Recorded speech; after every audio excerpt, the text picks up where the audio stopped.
안녕하십니까. 오늘의 말씀을 시작하겠습니다. 톨스토이의 작품 중에 구두장이 할아버지라는 제목의 그 이야기가 있습니다. 이 할아버지가 가지고 있는 유일한 소원이 하나 있는데 예수님을 꼭 한 번이라도 꿈속에서라도 보는 것이었습니다. 그러던 어느 날 이 할아버지가 잠을 자는데 정말 예수님이 꿈속에 나타나시게 된 것입니다. 꿈속에서 예수님이 말씀하시기를 내일 내가 너희 집을 방문하겠다 이런 말씀을 하십니다. 할아버지는 비록 꿈이기는 하지만 너무 기뻐서 정성을 다해서 음식을 마련하고 이제 손님 맞이 준비를 하게 되었습니다. 그런데 어떻게 된 일인지 하루 종일을 기다려도 예수님은 오시지 않고 엉뚱한 사람들이 할아버지 집을 다녀가게 되었습니다. 그 중에 한 사람은 허름한 거지였고 또 다른 한 사람은 청소부 아저씨였고 또 한 사람은 사과 장사를 하는 한 아주머니였습니다. 할아버지는 자기 집에 찾아온 이런 사람들을 그냥 돌려보내지 않고 자신이 직접 준비한 음식을 서로 나눠주면서 그들을 아주 반갑게 맞이해 줬습니다. 이제 이런 일이 있었던 그날 밤 할아버지가 잠을 자는데 예수님이 꿈속에 다시 나타나시게 된 겁니다. 그래서 할아버지는 예수님에게 대뜸 이렇게 물었습니다. 왜 약속하신 대로 우리 집에 오시지 않았느냐고 그렇게 묻습니다. 그러자 주님은 그에게 대답하기를 나는 오늘 너희 집에 3번씩이나 갔었다. 처음에는 거지로 변장을 하고 갔었고 2번째는 청소부의 모습으로 갔었고 그리고 3번째는 아주머니 모습을 하고 갔었다. 그런데 그때마다 너는 나를 정성을 다해 아주 따뜻하게 맞이해 주었습니다.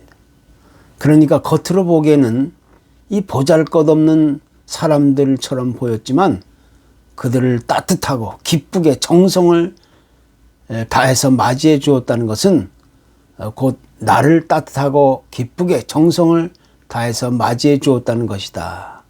이렇게 이야기하면서 예수님께서 말을 하셨다는 것입니다.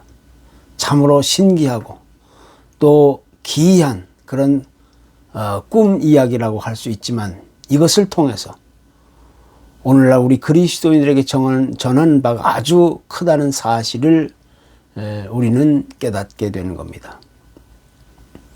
특별히 오늘 본문의 이야기는 바로 이러한 내용들을 전하고 있는 메시지로서 마지막 때를 살아가고 있는 우리 하나님의 백성들에게 비유의 말씀으로 설명해 주고 있는 그런 이야기입니다.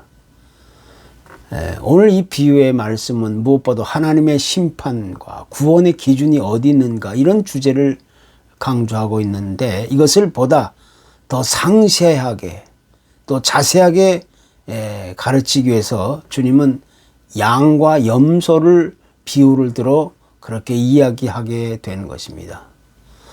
보통 팔레스타인 지역에서는 대부분의 목자들이 양을 키우는데 그 목자들은 푸른 초장을 따라서 이리저리 양떼들을 몰고 다닙니다.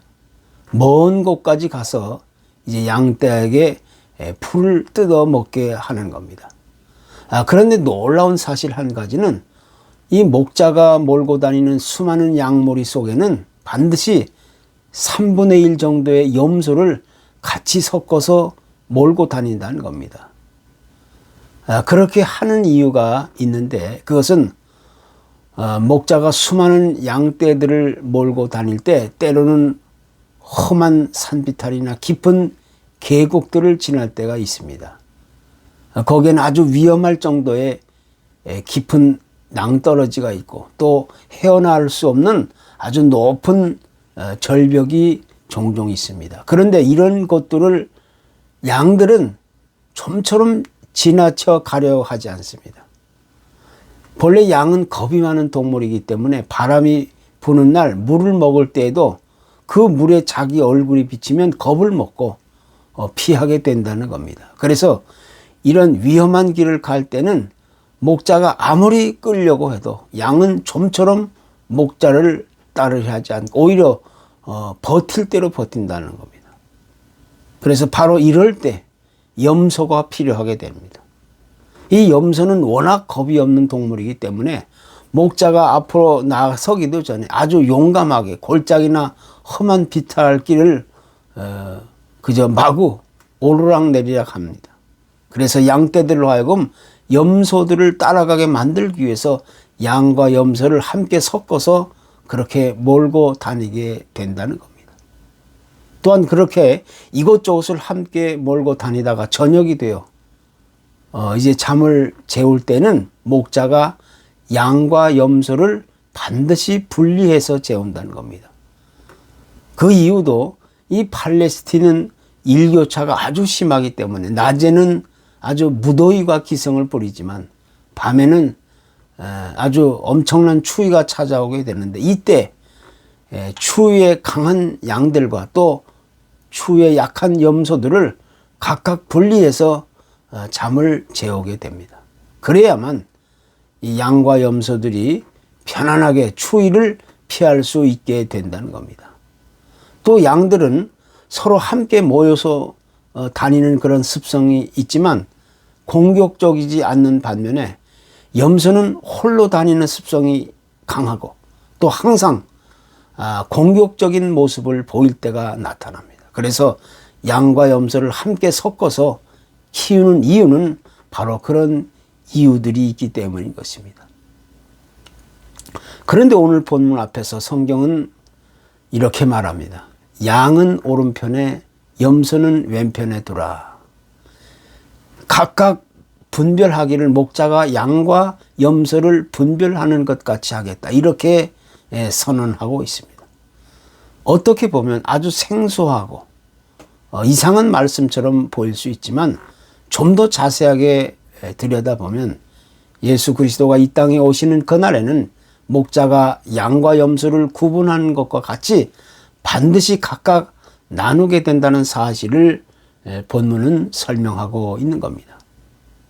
그렇다고 해서 양은 항상 선한 것이고 또 염소는 항상 악하다는 뜻으로 이야기하는 것은 결코 아닙니다. 하나님의 나라에는 양과 같은 모습을 가진 자도 있고 또 염소 같은 모습을 가진 자도 함께 있는 것이 사실입니다. 따라서 이것은 양과 염소를 분명하게 구분하고 분별한다는 의미가 아닙니다. 특히 양과 염소를 분별하고 구분할 때 대개의 경우에 있어서 양은 흰색을 띠고 그리고 염소는 검은색으로 그렇게 말하기가 쉬운데 여기서도 양은 깨끗하거나 의로운 것을 말하고 또 염소는 더럽고 악하기 때문에 검다고 그렇게 이야기하는 것이 결코 아닙니다. 그리고 또 오른편에 있는 자들과 왼편에 있는 자들을 구분한다는 것인데 여기서도 오른편에 있는 자들은 모두 다 의로운 것이고 또 왼편에 있는 사람들은 전부 악한 사람들을 뜻하는 것이 아니라 이것은 단지 문화적인 차이일 뿐입니다. 이 팔레스틴의 문화 속에서는 오른쪽은 항상 선한 이미지를 뜻하고 왼쪽은 악한 이미지를 말하고 있습니다. 그래서 왼손만으로 화장실의 뒷일을 해결하기도 하는 겁니다.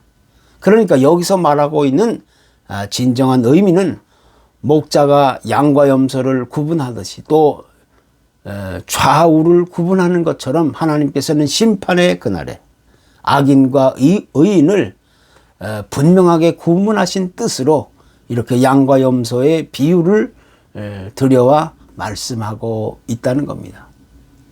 그래서 이제 우리가 여기서 찾아볼 수 있는 진정한 교훈은 이 양과 염소의 존재 자체를 놓고 평가하고 또 구분하는 것이 결코 아닙니다.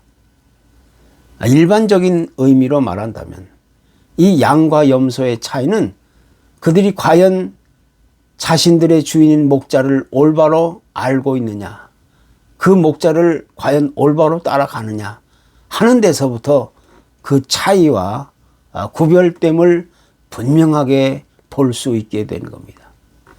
이 양은 의존성이 매우 강한 동물이기 때문에 항상 목자의 뒤를 따라가는데 아주 익숙합니다. 그러나 이 염소는 독립성이 강하기 때문에 자기 주인인 목자의 뒤를 따라가지 않는 그런 습성이 있는 겁니다. 바로 여기서부터 이 성경적인 교훈의 메시지가 갈리게 되는 겁니다. 그래서 요한복음 10장 27절에 내 양은 내 음성을 들으며 나는 그들을 알며 그들은 나를 따른다. 또 민수기 27장에도 여호와의 회중이 목자 없는 양과 같이 되지 않게 하소서, 이런 말씀이 있는데, 염소는 본래 독립성이 강하기 때문에 자기를 인도하는 주인, 목자가 있든지 말든지 신경 쓰지 않고 제멋대로 행동하는 습성이 있다는 사실을 이야기하는 겁니다. 양은 자신의 성품대로 의존성이 강하기 때문에 언제나 자신을 인도하는 그 주인, 목자의 음성을 듣고 목자를 알고 목자를 따라가게 된다는 겁니다. 바로 여기서부터 하나님은 하나님의 백성들을 각각 분별하고 구별하게 된다는 사실을 오늘 성경이 가르쳐주고 있는 겁니다. 그래서 우리가 양과 같은 자리에 서 있는가 아니면 염소 같은 자리에 서 있는가 하는 사실을 우리가 스스로 다시 한번 돌아보고 내 자신을 겸허하게 평가해 볼 수 있게 되는 겁니다. 또한 오늘 본문의 비유는 종말적인 그런 비유의 말씀으로서 하나님의 심판과 구원의 기준을 제시해 주기 위해서 이 양과 염소의 비유를 들어 이야기하고 있는 겁니다. 여기서 심판관으로 등장하는 왕의 이야기에서 양으로 표현되는 이 오른편에 있는 사람들에게 구원의 보상이 따라오게 될 것을 암시하고 있습니다. 이때 그들은 한결같이 자신들은 왕에게 특별히 잘한 것이 없다고 부인합니다. 그러나 왕은 그들에게 대답하기를 지극히 작은 자에게 행한 것이 곧 나에게 행한 것이다, 이렇게 말합니다. 왕 자신에게 무슨 특별한 일을 하지 않았다 할지라도 그들은 보잘것도 없고 별 볼 일 없는 아주 작은 자들에게 보여줬던 그들의 정성과 수고와 진실함이 인정되어 마땅히 그들을 구원의 그런 자리로 인도하게 된다는 그런 설명이 따라오게 되는 겁니다. 그 반면에 이 왕의 심판을 받게 된 그 자들의 대답은 의외의 답변을 합니다. 왕이 자신에게 잘못한 것이 있기에 그들에게 심판을 준다는 겁니다. 그러니까 염소로 구분되고 왼편으로 구분된 사람들은 자신들은 결코 왕에게 잘못한 것이 없다고 극구 부인하고 또 반발하고 있지만, 그러나 왕의 대답은 이렇습니다. 지극히 작은 자에게 행하지 않은 것이 곧 나에게 행하지 않은 것이다. 그러니까 그들은 각각 왕이 정해놓은 기준이나 평가나 또 어떤 것을 율법적인 종교나 근거나 법에 따라 심판을 받고 거절을 당하는 것이 아니라 그것은 자신들이 선택했던 이 작은 자들에게 베풀어줬던 그들의 수고와 선행과 정성 등을 통하여 그 결과가 각각 주어지게 된다는 사실을 오늘 본문은 가르쳐주고 있는 겁니다. 다른 의미로 이야기한다면 우리가 하나님의 자녀가 되고 천국 시민이 되고 구원받은 하나님의 백성이 되었다는 것은 어떤 특별하고 위대한 나의 공로나 수고와 노력과 정성과 열정 때문에 되는 것이 아니라 그것은 단지 예수 그리스도를 믿음으로 받아들이고 그에게 순종하게 되었다는 사실 한 가지를 통해서 그런 이루어진 결과가 되는 겁니다. 이것이 하나님의 심판의 유일한 기준이고 또 그 구별의 분기점이 되는 것입니다. 주님은 이렇게 말씀하십니다. 너희가 주여 주여 한다고 다 하나님의 나라에 들어가는 것이 아니다. 하나님의 뜻대로 하는 자라야 천국에 들어가게 된다. 이렇게 말씀하셨습니다. 우리가 세상에 살아가는 동안 아무리 위대하고 고상하고 또 거룩하고 아름다운 일을 하며 살았다 할지라도 그것이 우리를 하나님의 나라로 이끌어 주는 것이 아닙니다.